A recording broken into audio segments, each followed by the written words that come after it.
Alhamdulillah ini jamaah sudah selesai dari ziarah di Masjid Quba. Kembali lagi ke bis.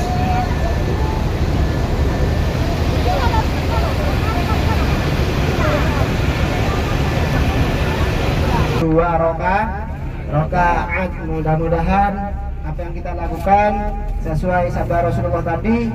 Siapa yang datang dalam keadaan bersuci ke Masjid Quba dan melakukan sholat 2 rakaat, maka akan mendapatkan pahala umrah. Alhamdulillah kita sudah berumrah di pagi hari ini, yaitu di Masjid Quba, yang mana hadisnya itu diriwayatkan oleh Ibnu Majah bi sanadin sahih, ya, hadisnya sahih alhamdulillah. Dan juga baginda Rasulullah sallallahu alaihi wasallam datang ke Masjid Quba ini setiap minggu, tepatnya pada hari Sabtu. Karena Nabi sallallahu alaihi wasallam yadhhabu ila Masjid Quba fi kulli yawm Sabt masyian aw rakiban, ya. Kadang Rasulullah itu datang ke Quba ini kadang jalan kaki dan juga kadang naik kendaraan, yaitu tepatnya setiap minggu. Kita sudah sampai ke Quba. Setiap minggu. Sehingga ada sahabat yang mengatakan, ya, kenapa sampai ada hadis mantafahara itu? Karena sahabat yang ada di kota suci Madinah ini dalam sebuah riwayat kurang puas terhadap di kota Madinah, kurang pahala lagi.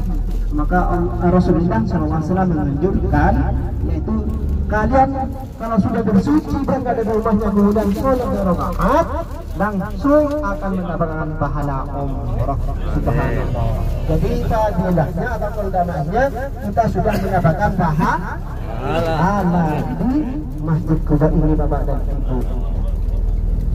Alhamdulillah. Dan masjid ini dibangun tepatnya pada tahun ke-1 Hijriyah setelah Rasulullah SAW keluar meninggalkan kota kelahirannya, yaitu kota suci Madinah, dalam keadaan selamat sampai di kota Madinah ini. Sehingga Masjid Quba ini disebutnya masjid yang kedua dalam fadilahnya yang ada di kota Madinah. Karena fadilah yang pertama, siapa yang sholat di Masjid Nabawi 1 rakaat saja berjamaah, maka mendapat pahala 1000. Ya, sholatu fi masjid hadza afdalu min alfi sholatin. Subhanallah. Alhamdulillah. Sholat berjamaah, alhamdulillah, ya, di Masjid Nabawi, apalagi sampai sholat di Raudhah, maka pahalanya mendapatkan pahala surga. Alhamdulillah. Belum ya? Benar ya? Yang laki-laki sudah, tinggal ibu-ibu. Insya Allah besok malam. Ini sekarang tanggal 29. Besok tanggal 30. Ya, besok malam insyaallah. Karena kasranya ibu-ibu itu agak susah, agak sulit dari sekolah, ya. Harus sesuai dengan nama. Kalau laki-laki alhamdulillah bukan membohongi petugas, tidak. Saya itu ada tasreh, ada surat izin yang zaman saya coba pulang, saya bawa, saya ajukan, ternyata lolos, sudah saya bawa 2 kali yang laki-laki. Jadi sekali tidak cek secara kita. Kalau perempuan, karena berbeda sekali juga perempuan, maka dicek disesuaikan dengan nama. Jadi kalau tidak sesuai, maka ditolak sekolah. Dan juga sesuai jamnya.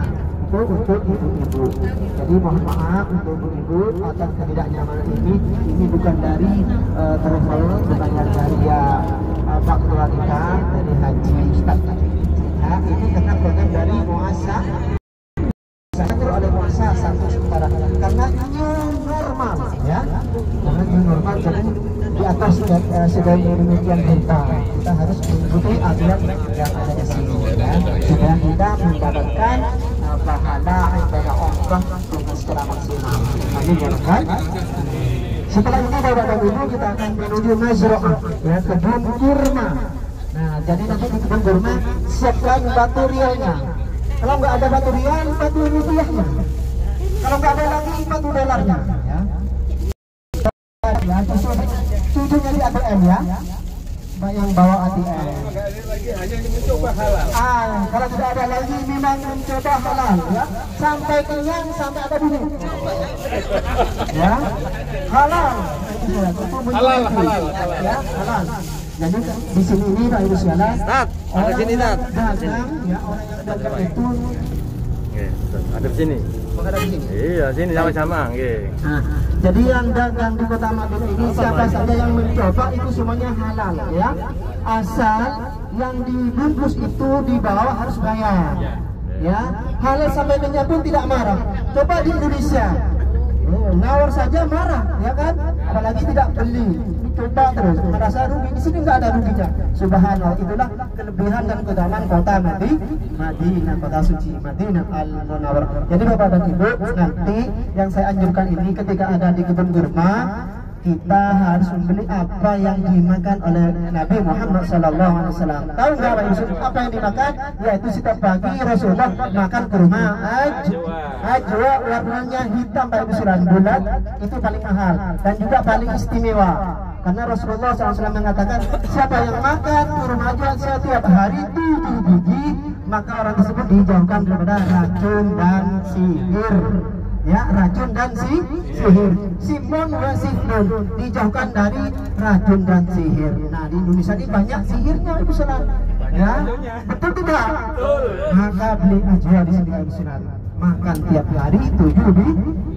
Itu makanan baginda Rasulullah Sallallahu Alaihi Wasallam. Jadi biar kita menjadi tafaul, mengalami berkah daripada Rasulullah, yaitu sunnah Rasul kita ikuti untuk ada di kota suci Madinah. Nanti bawa pulang dilanjutkan untuk mempertahankan sunnah Rasul tersebut. Setuju? Setuju. Nah, ini fadilah atau keutamanya kurma ajwa, dijauhkan daripada racun dan sihir. Nah, yang nomor 2 nih untuk kecerdasan otak ya, namanya kurma ambar. Warnanya agak abang-abangan, panjang, lembut ya. Itu mencerdaskan otak, fadilahnya bagus sekali ya. Jadi kalau otak kita kurang fresh, kurang cerdas, makanlah kurma ambar. Nah, untuk keharmonisan keluarga namanya kurma sukari. Ya, untuk keharmonisan keluarga yang sudah harmonis tambah harmonis. Nah, kantornya ada sukari. Artinya yang sukar berdiri ya, biar berdiri. Ya. Ya benar ini. Saya sudah berdiri, saya. Namanya sukari itu singkatan sukar berdiri. Apanya dulu yang berdiri? Maaf, ini bukan saya mengunjur. Memang fadilahnya untuk keharmonisan keluarga. Nah, yang perempuan namanya kurma majdul supaya tidak mandul. Subhanallah. Jadi fadilahnya luar biasa. Semua kurma itu sebenarnya ada fadilahnya ya. Dan juga siapa yang suka yang sering sakit sendi, maka namanya ada kurma mismar rukab ya, kecil tapi keras harus di blender itu. Mismar maknanya paku, rukab bersusun-susun. Jadi memang sendi kita bersusun-susun. Nah, ada namanya kurma di sini. Nah, ya, nanti bilang ke petugas itu atau ke yang jual kurma sendi namanya. Insyaallah di dalamnya ada petugas kita orang Indonesia yang menjaganya. Tanya yang disebut dengan mismar rukab. Insyaallah akan dikasih. Nah ya, insyaallah. Jadi Bapak Ibu, kita sudah sampai di kebun kurma. Kita di sini kasih waktu berapa sih? 45 menit, jangan lambat Ibu sekalian. Silahkan mencicipi sampai kenyang ya, halal Ibu sekalian. Baru kita turun ya, setelah kita turun kaki diturunkan semuanya. Nah, ini jamaah turun dari bis tiba di kebun kurma ini, masya Allah. طبعا مش خلفنا حماده.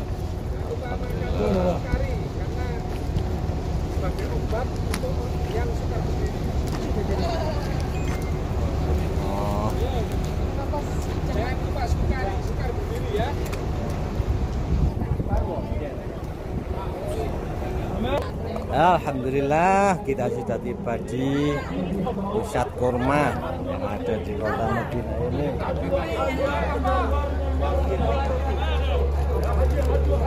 Haji. Tebas kurma ya, jangan lupa kasih saya ya satu ya.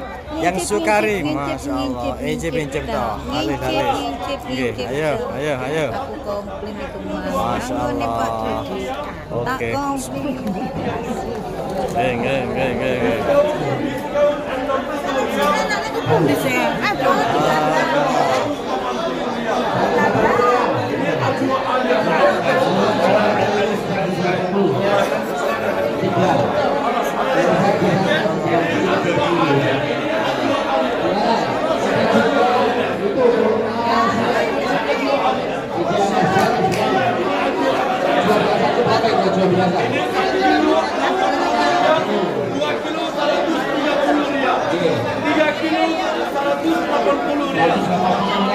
Moga-moga yang kersa monggo.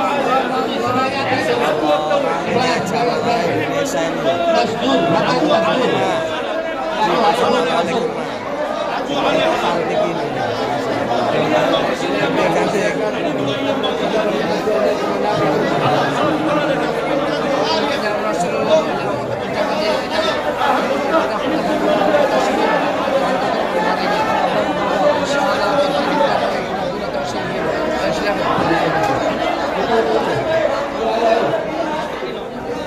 ini.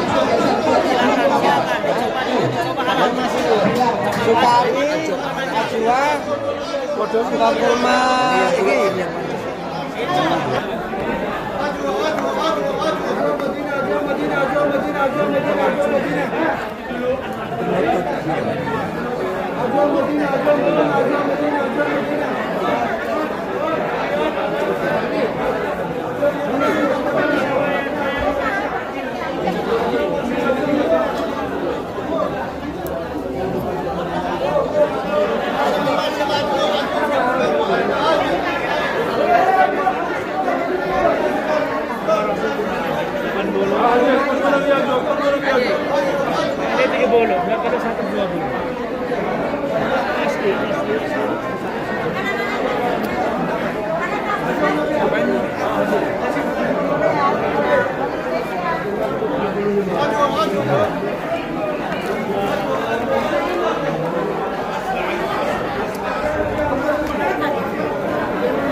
masuk dari Madinah.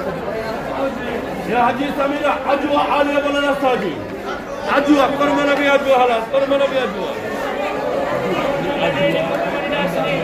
ini kurma majedul untuk mengobati mandul. Masya Allah, tabarakallah. Kalau ini kurma ajwa, kurma nabi. Ya, ini yang bisa mengobati racun dan sihir. Bila mana kita memakan sehari 7 butir, insya Allah. Yang sukari, kurma sukari.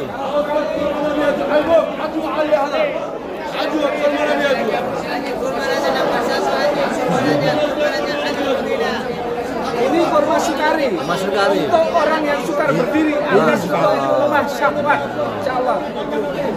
Kamu ada ya, Syekh? 120 rial, 3 kilo setengah. 120 rial. 20 rial. 120 rial.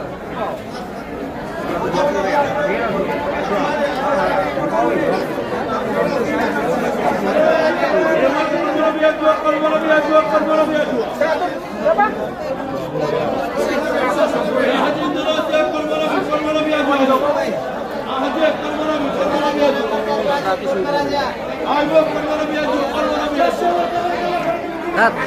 Kurma sendi.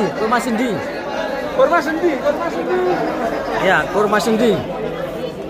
Kurma sendi seperti ini untuk mengobati sakit sendi. Jadi kurma ini sangat keras, harus di blender dan insya Allah sakit sendi, sakit pinggang selesai. Insya Allah. Oh, yang lain silakan. Ayo Bayu. Kita Rekaman. Perjuangan. Enak banget. Riba.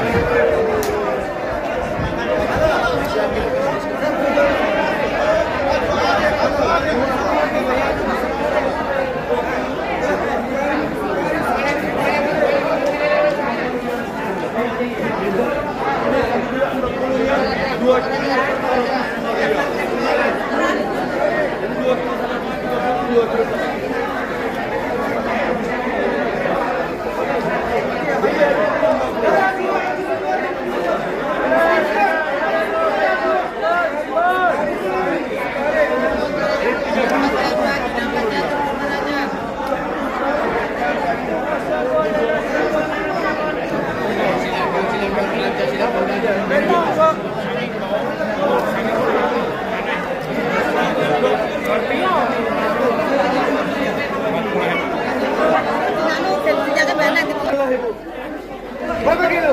Bukan banyak banget. Berapa kilo? Posisi di Kultur Baju. Semua Indonesia Abu Ali Burasa. Abu Ali Halal Haji. Abu Ali Kurmanabi Abu. Kurmanabi Abu Abu Ali. Abu Ali Halal Haji. Kurmanabi Abu.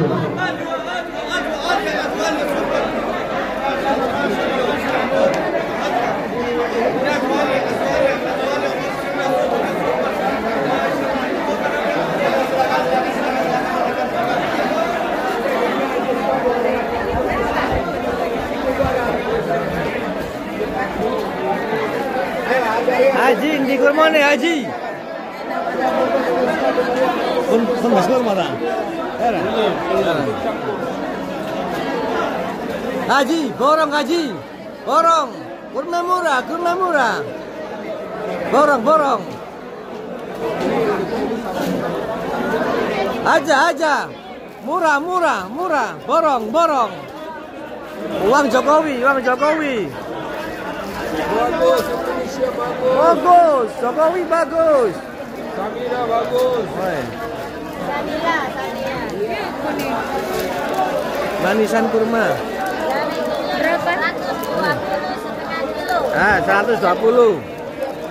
2 real apa rupiah?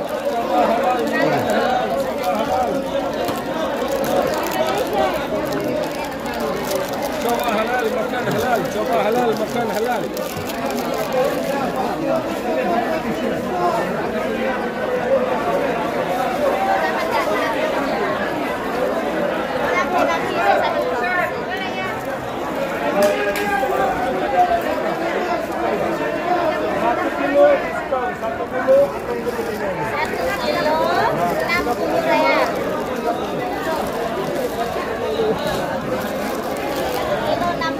Di Indonesia ada.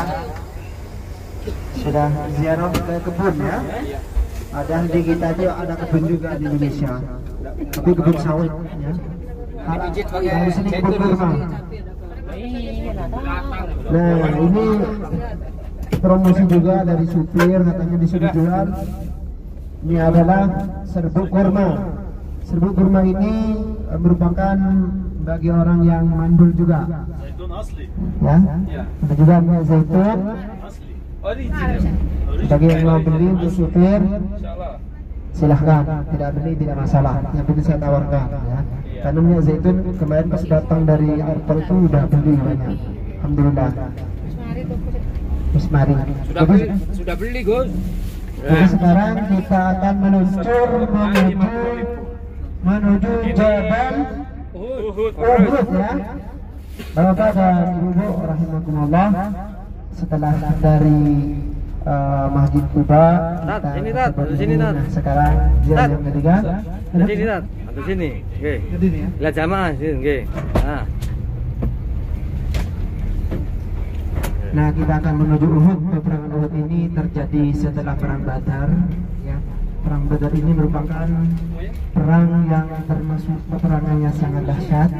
Nah, di perang Badar orang-orang Islam atau pasukan Muslim menang melawan orang-orang Quraisy yang ingin membunuh Rasulullah dan juga para sahabat-sahabat tersebut. Nah, pada tahun berikutnya, yaitu pada tahun ketiga Hijriah, terjadilah serangan dari orang-orang kafir Quraisy.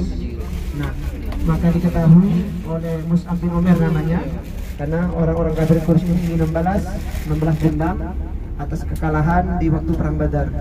Maka orang-orang kafir Quraisy ini mengumpulkan sebanyak 1.500 pasukan pada waktu itu. Sedangkan pasukan Islam yaitu hanya 700. Ya, pada waktu itu hanya 700. Artinya tidak seimbang Bapak Ibu sekalian.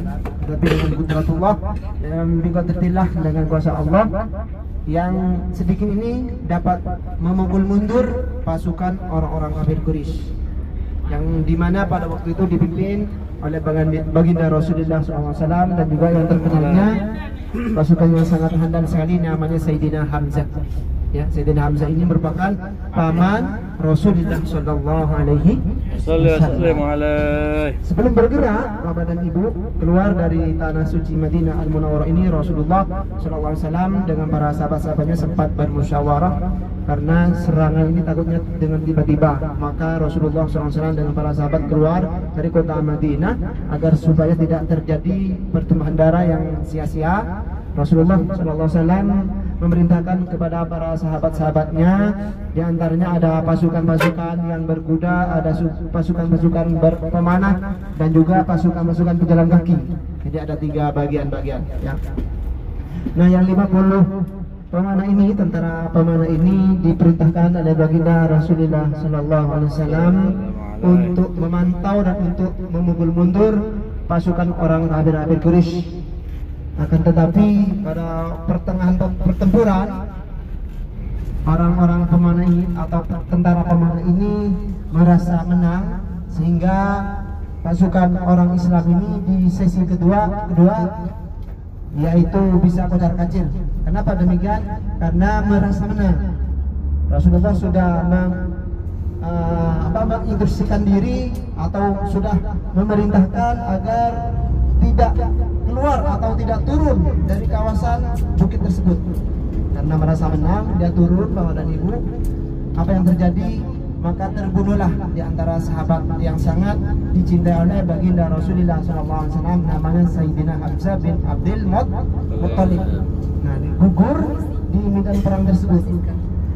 Nah, Sayyidina Hamzah ini gugur gara-gara ceroboh tentara pemanah. Dia turun. Sedangkan Rasulullah sudah merintahkan dan mengatakan, kalian dalam keadaan apapun, baik kalah ataupun menang, jangan turun, jangan keluar dari barisan atau dari tempat pemanah tersebut. Nah, merasa menang Bapak Ibu sekalian, maka dipancinglah dengan harta oleh namanya Khalid bin Walid. Walid adalah pasukan yang sangat handal sekali di bagian orang-orang kafir Quraisy. Merasa menang, dipancing dengan harta tersebut, maka dia terpancing lalu turun. Apa yang terjadi? Maka di antaranya yang terbunuh yaitu sahabat yang sangat dicintai Rasulullah yang mempunyai gelar yaitu Asadullah, macanya Allah, dan juga terkenal dengan sebutan singa padang pasir, terbunuh. Yang membunuh adalah yaitu suruhan daripada Hindun, ya. Yang mana Hindun ini merupakan orang kafir Quraisy yang belum masuk Islam, ya. Nah, suaminya di waktu perang Badar, suaminya Hindun ini dibunuh oleh Sayyidina Hamzah. Jadi Hindun ini ingin membalas dendam, tetapi dia menyuruh orang kafir Quraisy yang namanya Wahsy. Wahsy ini dari keturunan kulit hitam, ya, yang dibayar untuk membunuh Sayyidina Hamzah. Subhanallah. Begitu nyampe di sana di peperangan Uhud, di kawasan Uhud tersebut, lalu dibunuh. Sayyidina Hamzah sudah terbelah jatuh, lalu diambil lagi, dibunuh lagi, ditusuk dadanya Sayyidina Hamzah tersebut, Ibu sekalian. Ditusuk lalu kemudian dibelah oleh Hindun. Subhanallah. Karena saking marahnya terhadap Sayyidina Hamzah, dia mengatakan, suamiku dibunuh oleh Hamzah ini, maka akan saya balas dengan keji seperti ini. Marah Ibu sekalian, subhanallah. Sudah jatuh, terkulai, diambil hatinya, dibelah, lalu kemudian dimakan Ibu sekalian. tetapi tidak bisa menelannya. Subhanallah, hanya di luar saja, hanya mengunyah saja sekedar. Subhanallah, jatuh. Itu satu sahabat.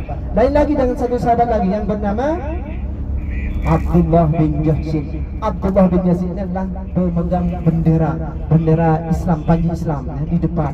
Nah, Abdullah bin Jahshin ini Bapak Ibu sekalian diperintahkan oleh Rasulullah SAW. Dia memang mengikuti perintah atau arahan Rasulullah SAW, tetapi juga dia kena terbunuh, kena tebasan orang-orang Quraisy ketika memegang bendera. Tangan Sayyidina Abdullah bin Jahshin tersebut ya, dalam keadaan memegang bendera, dipotong tangannya, jatuh bendera tersebut. Subhanallah, jatuh ke tanah, lalu kemudian diambil oleh tangan kirinya oleh Abdullah bin Jahshin tersebut. Lalu kemudian masih dilihat oleh orang kafir, ditebas lagi, dipotong lagi, jatuh bendera tersebut, dihimpitnya dengan kakinya. Bismillah, subhanallah, sudah meninggal akhirnya juga. Kenapa demikian?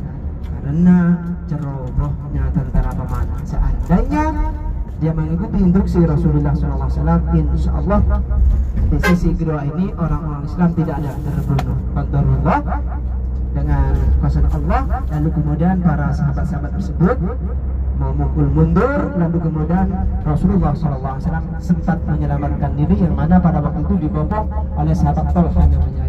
Nanti di Uhud tersebut ada satu celah, satu belahan gunung Uhud ya, nampaknya Bapak Ibu sekalian tidak terlalu besar gunung tersebut, dan sekali saya masuk pada waktu itu, masya Allah, bekas gimana untuk menyelamatkan diri itu wanginya luar biasa.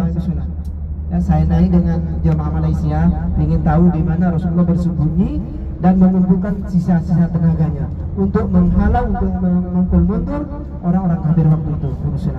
Jadi tempat Rasulullah tersebut, masya Allah, memang wangi.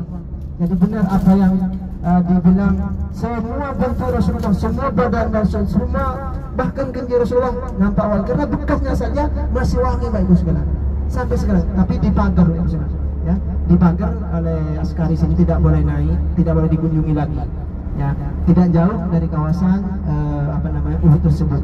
Nah, jadi pada waktu itu para sahabat kurang lebih berjatuhan sampai 70 sahabat Bapak Ibu sekalian. Ya, di antaranya Mus'ab bin Umair. Mus'ab bin Umair ini Bapak Ibu sekalian, sahabat yang baru menikah, baru bulan madu. Masya Allah, Subhanallah, karena ada arahan perang Bapak Ibu sekalian, dia keluar juga, terbunuh juga Bapak Ibu sekalian. Ya Allah, maka pada waktu itu istrinya datang kepada Rasulullah, nangis-nangis, wahai ya Rasulullah, ya Rasulullah, kata kata istrinya Mus'ab bin Umair tersebut, ya Rasulullah, ada apa wahai istri Mus'ab bin Umair? Ya Rasulullah, Mus'ab bin Umair ya Rasulullah. Ya kenapa? Dia belum atus ya Rasulullah. Subhanallah, masih bulan madu, meninggal di Uhud demi memperjuangkan agama kita. Subhanallah. Maka pada waktu itu Mus'ab bin Umair ini tidak dimandikan langsung dengan darahnya, langsung digelumikan. Maka disebutnya dengan ruhil malaikah. Masya Allah, luar biasa sekali. Namanya Mus'ab bin Umair. Masya Allah, masih bulan madu, terbunuh juga. Karena pada waktu itu memang sangat aktif sekali. Lihat Bapak Ibu sekalian, yang sebentar lagi insya Allah di depan ada satu gunung yang memanjang, warnanya merah ke hitam-hitamnya. Sebentar lagi insya Allah. Jadi setelah para sahabat terbunuh Bapak Ibu sekalian, maka Rasulullah SAW yang dibopong menyelamatkan dirinya, dibopong oleh sahabat Talha. Kenapa demikian? Karena Rasulullah kena tusuk, kena panah Bapak Ibu sekalian. Di punggungnya kurang lebih ada 8 tusukan. Bahkan gigi Rasulullah sempat tanggal. Apa ya tanggal itu? Copot Bapak Ibu sekalian. Kena pukul, kena hantam oleh orang-orang kafir Quraisy. Tetapi Rasulullah tidak menyerahkan begitu saja. Rasulullah menyelamatkan diri dan mengumpulkan sisa tenaganya Bapak Ibu sekalian. Subhanallah. Jadi pada sesi ketiga Rasulullah SAW menggerakkan kumpul semua sahabat-sahabat sisanya, akhirnya memukul mundur para orang-orang kafir tersebut, yang mana pada waktu itu dipimpin oleh Khalid bin Walid dan juga dengan satu lagi namanya Ikrimah binti Abi Abu Jahal ya. Jadi pada waktu itu Ikrimah dan juga Khalid bin Walid ini belum masuk Islam Pak Islam. Jadi di antara pasukan yang belum masuk Islam ini adalah Khalid bin Walid. Tapi begitu masuk Islam, subhanallah, sangat benci terhadap orang kafir tersebut, subhanallah ya. Jadi akhirnya pada sisi ketiga habis kelam Rasulullah SAW di perang Uhud termasuk dimenangkan oleh pasukan Islam. Nah, jadi Uhud ini Pak Islam merupakan satu-satunya dalam sabda Rasulullah Sallallahu Alaihi Wasallam yang masuk surga. Ya, insyaallah nanti aku masih jauh dari sini. Ya, disebutnya hadza jabalun min jabalil jannah. Yang satu-satunya gunung yang masuk surga. Dan bahkan Rasulullah mengatakan hadza jabalun nuhibbu wa nuhibbuna. Nuhibbu wa nuhibbuhu. Ya.